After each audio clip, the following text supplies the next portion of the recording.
কোচবিহারের বর্তমান রাজপ্রাসাদের দিকে তাকালেই মনে পড়ে যায় কোচবিহার রাজবংশের 450 বছরের ইতিহাস। সেই সঙ্গে মনে পড়ে যায় তার উৎস কথা। কিভাবে পরিবর্তিত হতে হতে আজকের এই কোচবিহার রাজ্যের পত্তন হয়েছিল মহারাজা বিশ্বসিংহের হাত ধরে, তার সম্যক পরিচয় পাওয়া যায় না প্রচলিত ভারতীয় ইতিহাসে। তো বন্ধুরা, চলুন আজকের এই ভিডিওতে জেনে নেই কোচ রাজবংশের প্রাচীন ইতিহাস সম্পর্কে। তবে ভিডিও শুরু করার আগে একটা কথাই বলবো, তোমরা যারা এখনও এই চ্যানেলটি সাবস্ক্রাইব করোনি তারা চ্যানেলটি সাবস্ক্রাইব করে পাশে থাকা বেল আইকনটি প্রেস করে দিন, যাতে পরবর্তী ভিডিও নোটিফিকেশন সবার আগে আপনার কাছে পৌঁছে যায়। তো বন্ধুরা চলুন।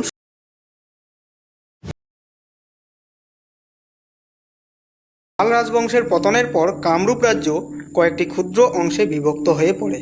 এই সময় ছোট ছোট অনেক জনগোষ্ঠীর তৈরি হয়, যারা ছোট ছোট অঞ্চলে বিভক্ত হয়ে শাসন চালাতে থাকে।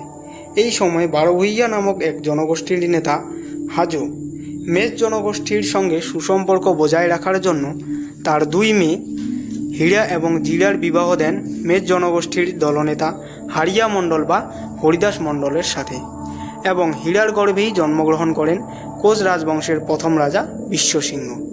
বিশ্বসিংহের আরও এক ভাই ছিল, তার নাম হলো শিশু সিংহ। অন্যদিকে জিরার গর্ভে মদন ও চন্দন নামে আরও দুই সন্তানের জন্ম। কোচ রাজবংশের প্রথম রাজার নাম বিশ্বসিংহ। বিশ্বসিংহের পিতা হারিয়া মণ্ডলকে কোচ রাজবংশের আদিপুরুষ বলা হয়।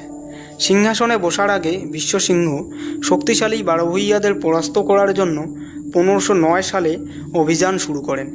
তিনি ঔগুড়ি, বনগাঁও, ফুলগুড়ি, বিজনী ও পাণ্ডুতে বারোভূইয়াদের পরাজিত করেন।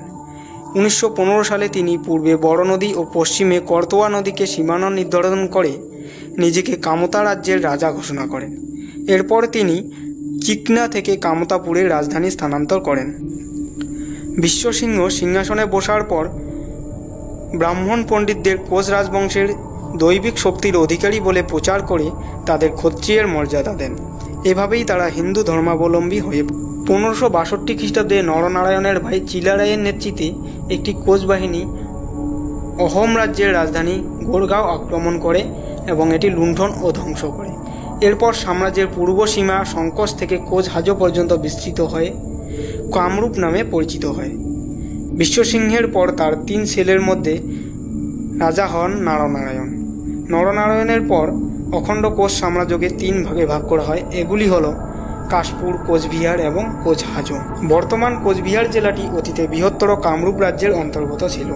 কামরূপের রাজধানী দ্বিধাবিভক্ত হলে কোচবিহার কামতার অন্তর্গত হয়। 1772 সালে ভুটানের সঙ্গে যুদ্ধের ফলে কোচবিহারের রাজা ধৈর্যেন্দ্র নারায়ণ ও ওয়ারেন হেস্টিংসের মধ্যে একটি চুক্তি স্বাক্ষরিত হয়।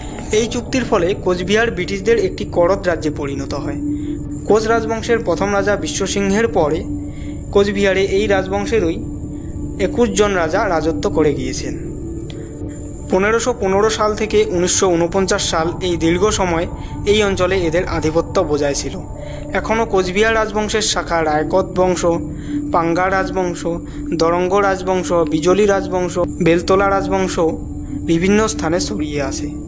আজ সেই রাজাও নেই আর সেই রাজত্বও নেই, শুধু চারিদিকে ছড়িয়ে আছে তাদেরই কত শত স্থাপত্য ও স্মৃতিকোণা।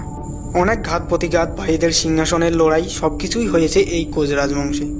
তবে বিখ্যাত কিছু মানুষ আলো করে গিয়েছেন এই রাজবংশ ও রাজার সিংহাসনকে। এদের মধ্যে অন্যতম হলেন রাজা নৃপেন্দ্র নারায়ণ। মহারাজা নৃপেন্দ্র নারায়ণ 1887 সালে লন্ডনের বাকিংহাম প্যালেসের আদলে কোচবিহার রাজবাড়িটি তৈরি করেছিলেন। এই রাজবাড়িটির অপর নাম ভিক্টর জুবিলি প্যালেস। অবশেষে 1949 সালের 28শে আগস্ট মহারাজা জগদীপেন্দ্র নারায়ণ কোচবিহার রাজ্যকে ভারতীয় অধিরাজ্যের হাতে তুলে দেন। এরপর 1950 সালের 1 জানুয়ারি 1935 সালের ভারত শাসন আইনের 290 ক ধারা বলে কোচবিহার পশ্চিমবঙ্গ রাজ্যের একটি জেলায় পরিণত হয়। তো বন্ধুরা, আজকের ভিডিওটি এই পর্যন্তই। ভিডিওটি ভালো লাগলে লাইক, শেয়ার ও কমেন্ট করবেন। আর আপনি যদি কোচবিহারের বাসিন্দা হয়ে থাকেন তাহলে অবশ্যই একটা লাইক করবেন এবং বন্ধুদের মধ্যে শেয়ার করে তাদেরও দেখার সুযোগ করে দিন। আর এই চ্যানেলের নতুন দর্শক হলে অবশ্যই চ্যানেলটি সাবস্ক্রাইব করে পাশে থাকা বেল আইকনটি প্রেস করে দিন, যাতে আমাদের পরবর্তী ভিডিওর নোটিফিকেশন সবার আগে আপনার কাছে পৌঁছে যায়।